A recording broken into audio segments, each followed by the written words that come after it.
Justify in stall one. Will he take his place in history?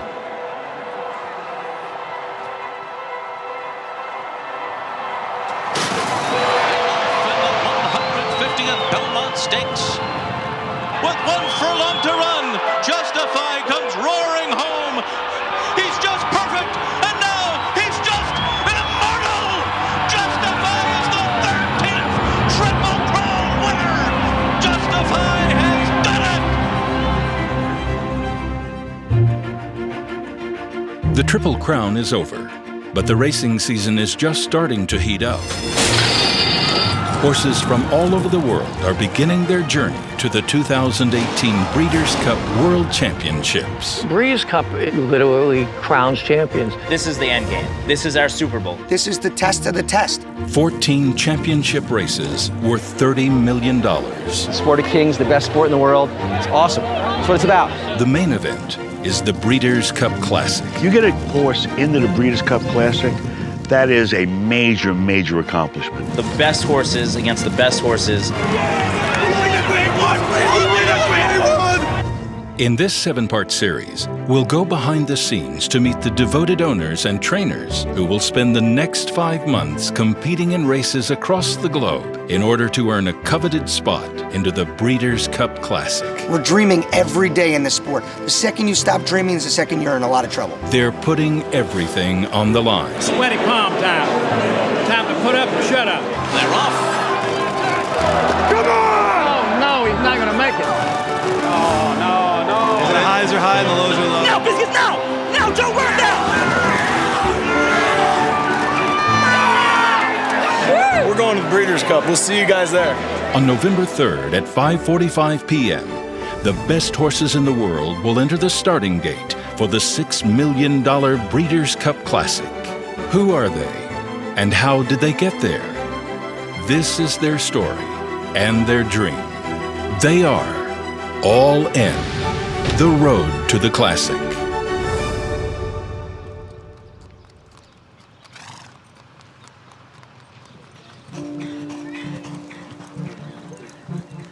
The Stephen Foster Stakes is the first Breeders' Cup Challenge race in this country, leading to the Breeders' Cup Classic. You win, and you're in, and it's a Grade 1 race with a $500,000 purse. The marquee horse is Backyard Heaven. I would put him in the top 3 or 4 older horses in America, even before the Stephen Foster. I think he's set up to run a really good race tonight.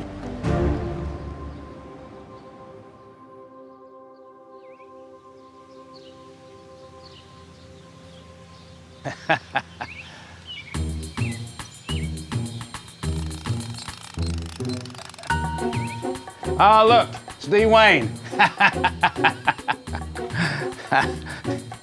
Now, I'm going to Hand Melon Place, and I'm wanting to get some good cantaloupes. You enjoy them, don't you? This is my slice of Backyard Heaven. It's about as close as you can get to heaven. And actually, if there's no horses in heaven, I probably don't want to go.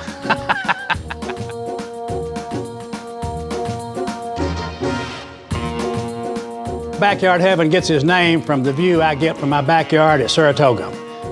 I worked in the trucking industry for several years, and that evolved into getting into the cellular telephone industry and was quite successful there. I was fortunate enough to be able to buy a house that backed up to the Oklahoma Training Center on 5th Avenue. So the view from there is just spectacular. It's what I call Backyard Heaven. And it was inspiration to name the horse that. Good morning, good morning. Good morning, morning. As Winston Churchill once said, the outside of a horse is good for the inside of a man. So you get to see a lot of outside of the horses here. Morning, morning. I was 5 years old, and the aunt brought me to Louisville on a Christmas shopping trip, and for some reason or other, I cried to come see Churchill Downs. So for the first time, I was 5 years old, I saw the Twin Spires. Something about the thoroughbred just fascinated me. I listened to Kentucky Derby on the radio every single year and kind of got hooked on the betting end of it. I love the competition. I love the people you meet. There's no way in the world a little boy from Artemis, Kentucky, population 500, would ever run across. I mean, I've met the Queen of England, I've met the Sheikh Mohammed from Dubai. How would I have met them except through the horses? It kind of levels the field out. In other words, if I'm in a race with Her Majesty the Queen's horse, I mean, I could beat her, okay? Although the social status, couldn't be any different. But the horses, they don't know that. We've been in the Breeders' Cup several times. I have not won the Breeders' Cup Classic, and to not live up to the hype is kind of a little bit embarrassing. So we hope Backyard Heaven will be able to pull it off. To beat Justify in the Breeders' Cup Classic, that would be really climbing to the top of the mountain.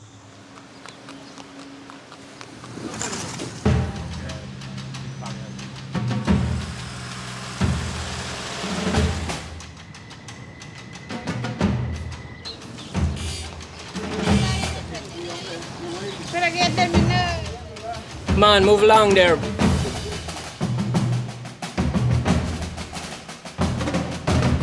Let's bring him up the chute and jog him one, okay? I'm originally from Cork in Ireland, and my dad had a farm. I begged him to buy me my first pony and started going to shows with the pony. When I was like 15, I graduated to race horses, and I've been at it ever since.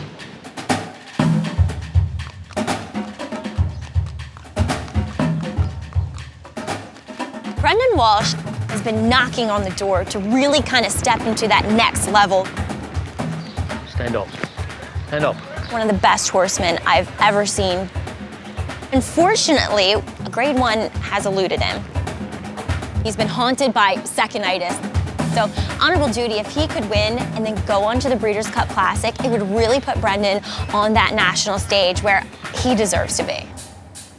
It would be like an ultimate achievement for a trainer to win a Breeders' Cup race. It's the holy grail.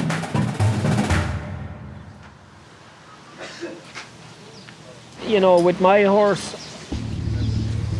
his name is Honorable Judy. That's him right there. He was a tough horse to deal with. We gelded him, and that seemed to turn his attitude around a fair bit. He'll still have his moments. And he will bite you too, won't you? Come out to say hello. He's not the most personable in the world. As time goes on, he gets better and better and gets more focused on what he has to do, and I think he's a better horse because of it. He's got a hell of a chance. So whoever beats him is going to have to be a very good horse.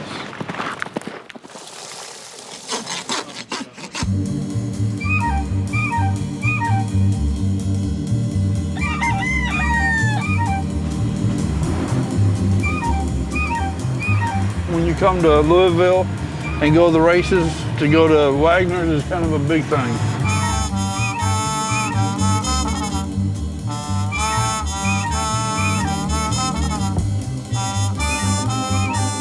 It's a good little breakfast. But I mean, there's a lot of history to this place. Owners that have been in here and the horsemen that have been in here. And it's close to Churchill. Every good horse goes through Churchill Downs at one time or another. When I seen Secretary win the Belmont, that was my first race I can remember ever seeing. Here comes Secretariat to the wire. I got goosebumps. Never even thought of being in a horse race. I was 10. And I can still remember how I felt. Hold on, let me just reset this saddle. Wes is one who is self-made.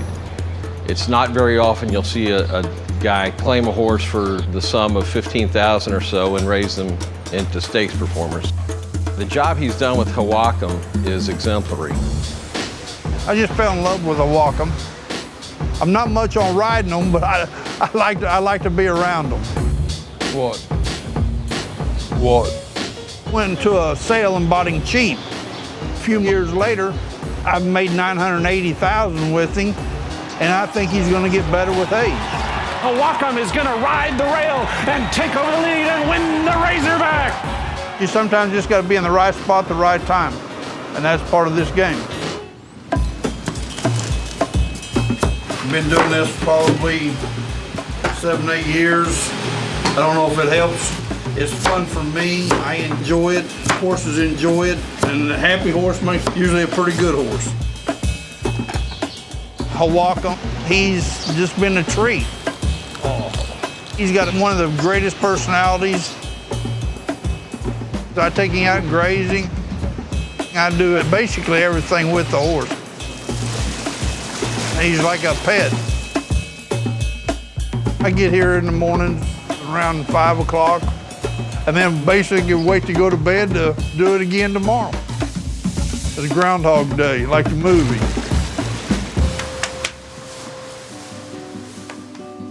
That's my 2 sons, and that's my wife. She passed away 12 years ago. I just wish she was here right now. We'd be having a lot of fun. She was a great woman. I mean, friend, confidant, you name it. I miss her dearly. And now I'm sitting here feeding my horse little treats.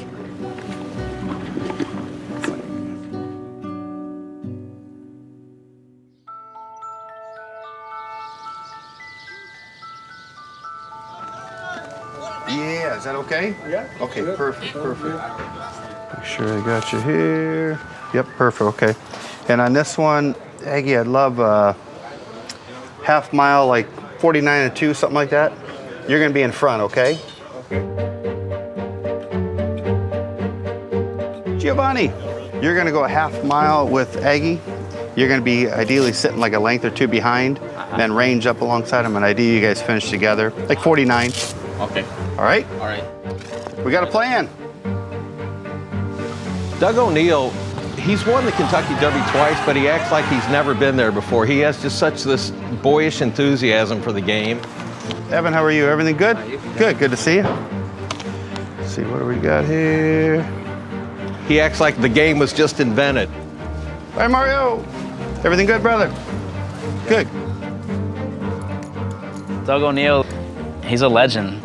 You know, he's a guy that when the money's on the line and there's big races, you know Doug's gonna have a horse in there. Imagine going into an office or something. Shoot myself. You know, my connection with horse racing started at a young age. I remember at age 10, we moved to California, and instead of going to Disneyland or Magic Mountain, our first trip was to Santa Anita racetrack. I think from being a really subpar athlete, but always wanting to, you know, be a pro player, I love the whole team aspect.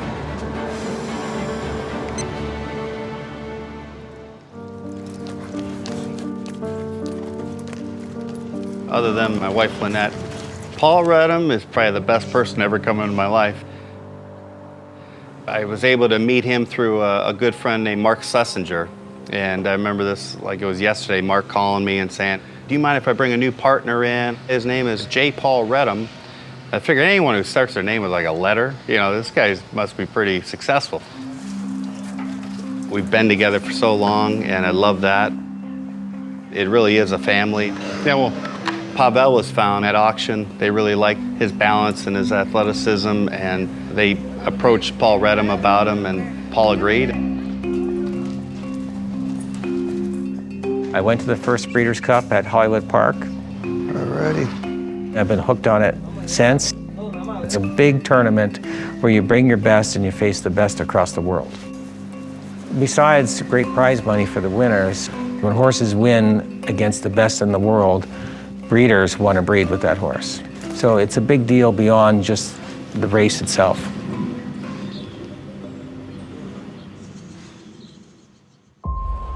All you got to do is win and you're in. A spot in the Breeders' Cup Classic starting gate on the line. The party just keeps getting better. Justify paraded early in front of that big crowd earlier this evening. Did we mention it's warm?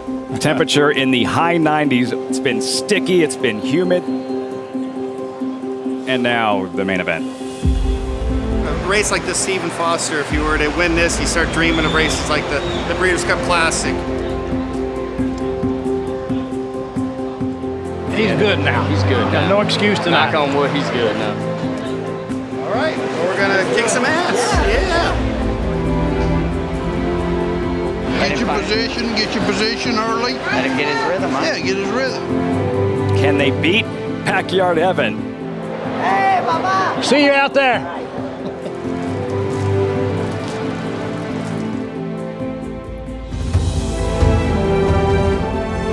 The love of my life.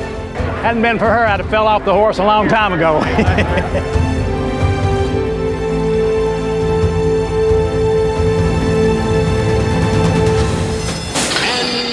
They're off. Off to a good start. Irish War Cry breaks alertly on the outside and is looking for the lead. Uncle Mojo showing speed. Pavel is there. Looking good. Right where we wanted to be. Ran fourth. Irish War Cry is running in second. Backyard Heaven gets a great spot, covered up, saving ground third while inside. Come on, baby, Then do is it. Pavel running along in fourth, 2 lengths back to Honorable Duty in fifth. Patch is racing on the outside of that one, sixth, and 5 lengths off the lead. But Honorable Duty is on the move and will save ground onto the far turn. Hawaka is also starting to pick it up. Irish War Cry is stopping on the far turn. That leaves Uncle Mojo up top with Backyard Heaven. That's good. Pavel's third on the outside. Honorable Duty set to strike fourth and toward the rail. Hawakam's got a shot, only 4 lengths behind. A quarter mile to go. They turn for home, and Pavel takes charge off the turn. Just like that, Pavel's in front by 3. Backyard Heaven is coming up empty. Oh, no, he's not going to make it. Duty. They're inside the final furlong. It's Pavel with a 4-length lead. Honorable Duty moves into second, trying to close, but drew in the outside Hawaka, but they're all chasing Pavel. Pavel wins the Stephen Foster by 3 on the wire. Oh, gee. Oh. Thought he was going to get at least second or third. Well, I guess we're no longer welcome in the winner's circle. Well, Lafitte, the Stephen Foster a win, and you're in for the Breeders' Cup Classic, and it goes to Pavel, Doug O'Neill, Mario Gutierrez, and Reddam Racing. Incredible feeling. God. Honorable Duty held second, then it was Matru and Hawaka. We broke out of the gate. Everything looked great. If we run second, we get 96,000. If we run fourth, like we did, we get 24,000. So there's a big difference in money. But he ran a great race. Wasn't him today. Didn't make any noise or anything? No breathing problem? No, I don't think so. Well, we regroup. We'll throw that race out and try another time. Thank you. Thank you, Daddy. Okay, no problem. It's a crushing loss. Very disappointed, but it's not the end of the world. We'll look forward to taking him up to the Whitney Stakes, another Grade 1 win in your in at Saratoga. If we win the Breeders' Cup Classic with him, it would mean quite a bit for our prestige and quite a bit for the horse. So hopefully we prevail. Maybe Backyard Heaven could be the one this year. This season on All In, the road to the Classic. Now, Tyler, watch the rail, now! Now, Tyler, open up, kid! Open up, kid! Mind your biscuits on a 5-length lead. Good magic. Cruises home. There's nothing like this sport. That minute 30 of adrenaline that you get is like nothing else. Bench me. I really love to win. I love trophies. I love crossing the finish line 6 lengths in front of the other horses. Diversify has won the Whitney in style. Take me to church. It's a buzzer beater shot. It's that last score at the Super Bowl. Every race is like that. The auctioneer will start. Do I have a 200,000, 250,000? Some of these horses will command millions of dollars. Anything my horses would drink, I would drink, and vice versa. I almost feel like I'm Mickey and he's Rocky. We're out to take down Mr. T and Apollo and all those other ones. It's go time.